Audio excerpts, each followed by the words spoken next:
puisque vous nous avez rejoints sur le blog de France Loisirs, souvenez-vous, il y a un an, jour pour jour, Cécile Zec était à cette même place. Bonjour Cécile. Bonjour. Pour nous livrer son histoire, corps volé, piégé par un voleur en série. Ce n'est pas une comédie, mais de jour en jour, d'année en année, je l'espère pour vous, ça a pris 10 ans pour vous reconstruire. Oui, effectivement, 10 ans, même presque maintenant 12 années. Voilà, il faudrait juste que je pose ma question, Cécile. Comment allez-vous ? Eh bien, je vais super bien. Ça, c'est la communication du livre depuis maintenant presque 2 années. Mais moi, Ouais. c'est de revenir constamment sur le passé. Si vous vous souvenez, les interviews qu'on a faites ici ou sur d'autres médias, c'était pas facile. Non, c'était pas facile, hein, mais c'est pour ça que depuis maintenant ces nombreux mois où je communique sur ce livre, c'était vraiment des grands moments de bonheur. C'est vrai qu'après une interview, c'était parfois difficile. Puis maintenant, j'ai vraiment dépassé ce cap où la vie, elle est belle, je me sens bien, je suis heureuse. Vous vous êtes retrouvé vous-même, votre rapport aux gens a changé ?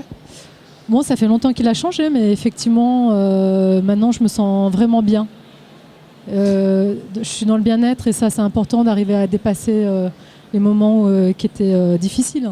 On rappellera que la RTS avait consacré un temps présent où vous étiez quelques-unes. On salue Madame Brella, on salue la joueuse de tennis de Mongeau, et puis vous-même, parce que vos destins sont proches et vous avez toutes vécu une expérience douloureuse. Comment est-ce que vous arrivez à tomber sur Jean-Daniel Belfond, on va le rappeler, et puis à être édité, parce que c'est toujours, on se demande si c'est voyeur, si c'est pas voyeur. Nous avions Tristan Banon sur ce plateau il y a quelques jours, elle va très bien aussi, on en est très content pour elle.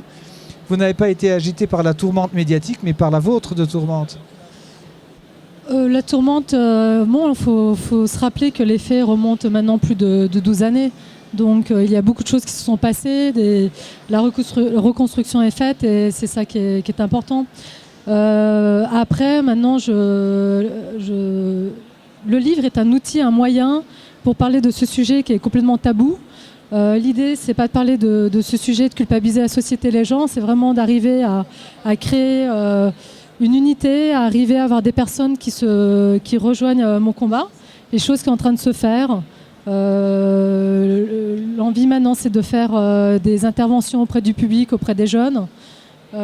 Également dans des réseaux pour parler de ce sujet puis librement, et c'est vrai que je suis très contente de discuter avec de nombreuses personnes du sujet sans drame, même si c'était un drame, c'était quelque chose d'extrêmement douloureux par le passé.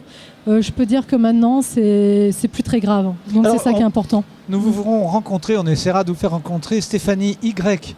Fischer, qui a publié un ouvrage sur son propre calvaire et qui a subi à peu près tout ce que vous avez dit avoir subi et qui va nettement mieux. Et je lui ai parlé de vous et je lui ai dit que vous alliez vous rencontrer, pas forcément à France Loisirs, parce qu'elle est à Genève et que vous êtes dans la région. Le cinéma, en fait, moi j'avais l'impression que vous alliez débarquer là-dedans, mais en fait non, c'est une partie de votre vie déjà. Le cinéma ? Oui. Oui, avant d'avoir les ailes, j'étais en plein envol, les ailes coupées. Effectivement, j'étais professionnelle, j'avais réalisé et coproduit un court-métrage. J'étais sur des scènes avec des premiers rôles, scènes théâtrales où je devais faire des tournées, etc.